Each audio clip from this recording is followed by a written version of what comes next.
Hi, boys and girls. This is Ms. Kathy. I'm so happy you've joined me today for another story just for you. Never-ending pizza. 1, 2. Jenny, her mother called. 1, 2, 3, oops. Jenny, stop trying to juggle the bananas and come here. Jenny Wallace dropped the bananas into the shopping cart, carefully, and scurried over to her mother. Mrs. Wallace was staring at a row of cans. What do you want to eat for supper this week, Jenny? Jenny! Jenny was staring at a huge display of potato chips across the aisle. Can I have some potato chips, Mom? Mom shook her head. No, honey, they cost way too much and they're not nutritious. They won't help you grow or be healthy. I know, Mom. Jenny knew potato chips weren't really good for you and that they couldn't really afford them. But sometimes it would be nice to have something just because it tasted good, she thought. Did you hear what I asked you, Jenny? Remember, I have to work long hours this coming week, and Mrs. Carmichael will have to stay with you until late at night. I told her I would find something easy for supper. Does that mean I can pick anything I want? Jenny asked eagerly. Yes, Jenny, as long as it's good for you. So that leaves out potato chips. Jenny had to think. After all, she was talking about 5 nights of supper. Why not my most favorite food every night, she thought. Pizza. May I have the same thing every night of the week if I want, Jenny asked. Mom furrowed her eyebrows. Every night? Won't that get old, Jenny? Not if it's my favorite food. Mom shook her head.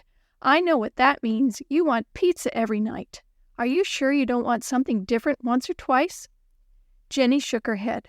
Well, it would be easy to fix, Mom agreed. We'll have to see what kind of frozen pizza they have here and how much it costs. Maybe we'll get some extra toppings like mushrooms and olives to put on top of your pizza. That sounds great.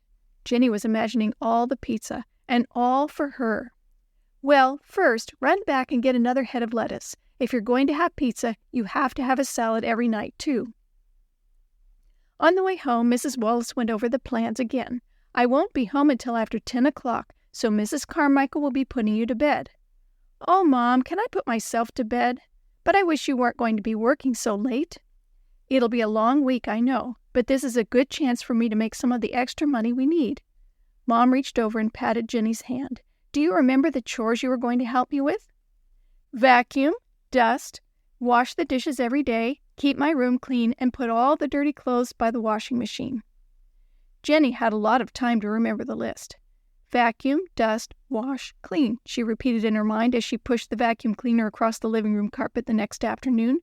I'm already tired of this, and I have 4 more days to go. You missed a spot, dear, Mrs. Carmichael said from her spot on the couch. Thanks, Jenny said grumpily. I know Mrs. Carmichael isn't being paid to clean, but she doesn't have to make me feel like a servant.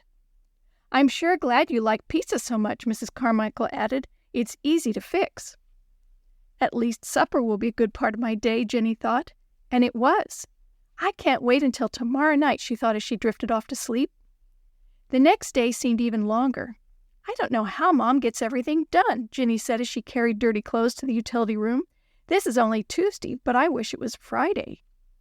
The pizza that night was good, but Jenny didn't enjoy it as much. She was tired and bored, and she missed her mother. I'm really getting tired of pizza, she said to Mrs. Carmichael Wednesday night. It doesn't taste as good as it used to. Well, only 2 more pizza suppers to go, Mrs. Carmichael answered cheerily. The next morning, there was a load of fresh, clean clothes to fold and put away.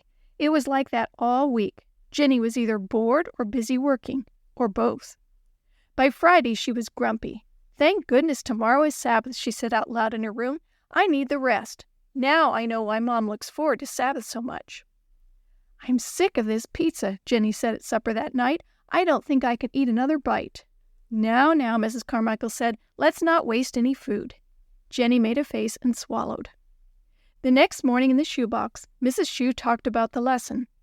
At first, the Israelites might have thought that it was strange to just rest 1 day of the week, but soon I'm sure they looked forward to Sabbath. Did they have to work the other days of the week, Jenny asked. They had to herd their animals along every day, Sammy said, and pack up all their stuff, then unpack it at night, Maria added. And of course walk all day, Mrs. Shue answered. Jenny nodded. Well, I know they couldn't wait for Sabbath.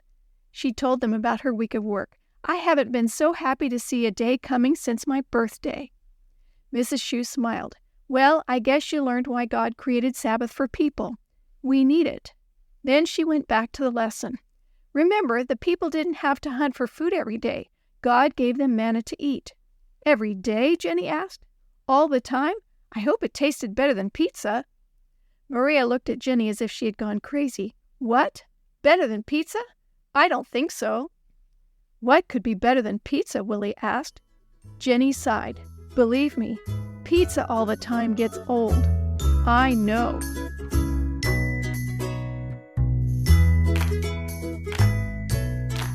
The story you have heard today is from the Shoebox Kids Bible Stories, written by Jerry D. Thomas and used with permission from the Pacific Press Publishing Association. If you're interested in any other books published by the Seventh-day Adventist Church, please visit AdventistBookCenter.com or call 1-800-765-6955.